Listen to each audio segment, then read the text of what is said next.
I think when I talked about the original Ninja Kun, I mentioned that I liked this game better.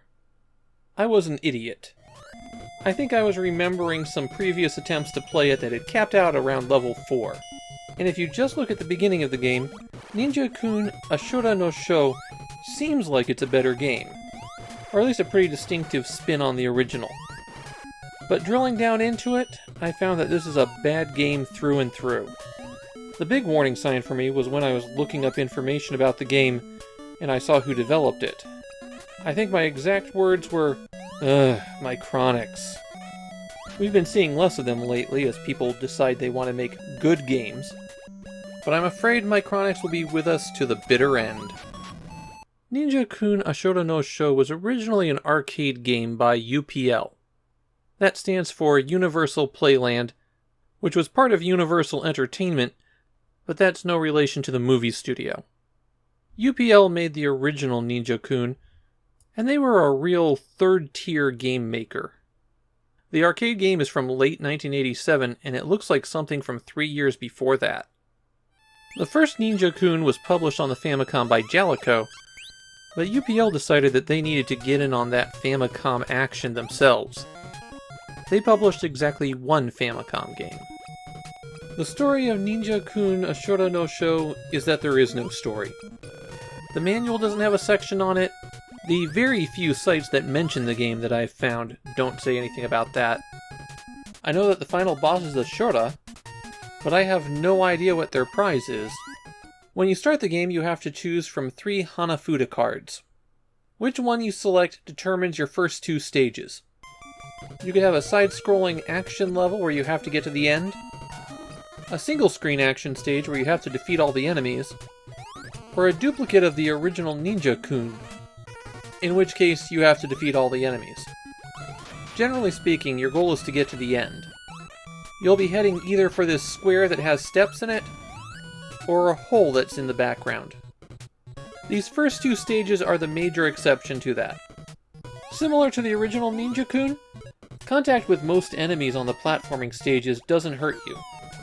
They can stun you for a moment if they run into you, or you can stun them for a moment, but what actually kills you are the projectiles, and it only takes 1 hit to kill you. At least you can shoot the projectiles out of the sky.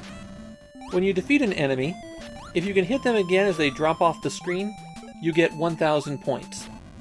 If they do drop off the screen, then they leave behind a scroll. The scroll is worth 100 points at the end of the stage. And just at random, sometimes when you get a scroll it'll reveal this face, which takes away all of your scrolls.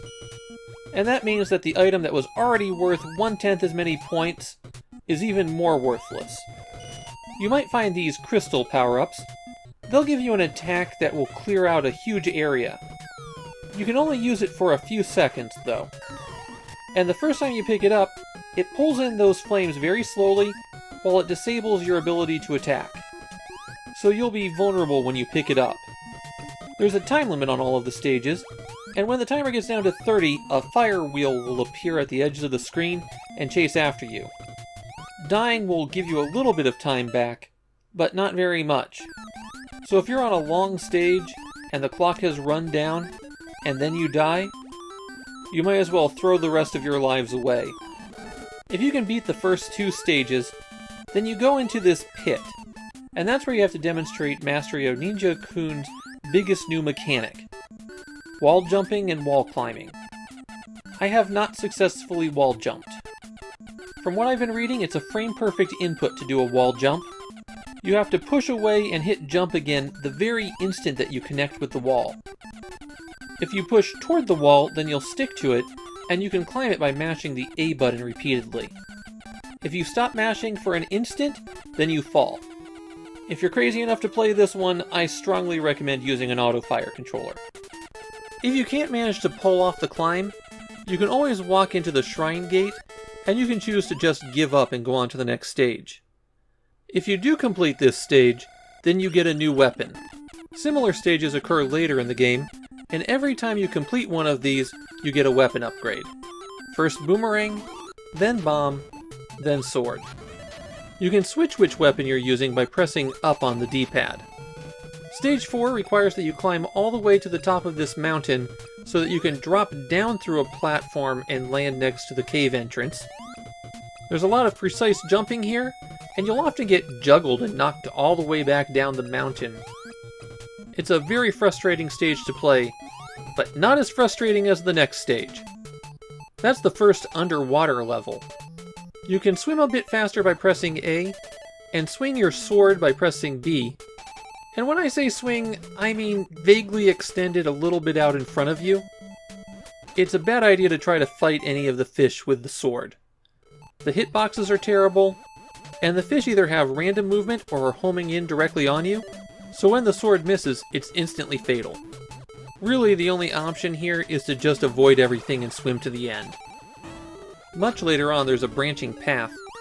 You could take the door in the middle, or you could take the door at the bottom. And I didn't get much further than that.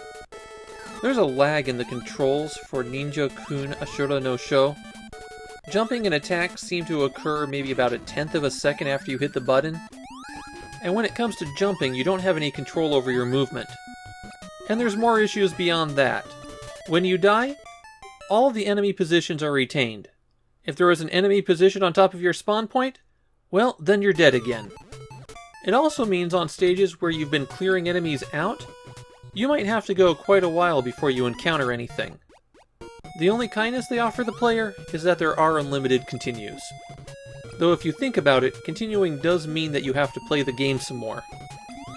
Ninja Kun Ashura no Shou on the Famicom is a bad port of a game that nobody asked for. This would have been barely acceptable in 1986 when people were desperate to buy any Famicom game. In 1988, it's in the middle of some of the most iconic games on the system.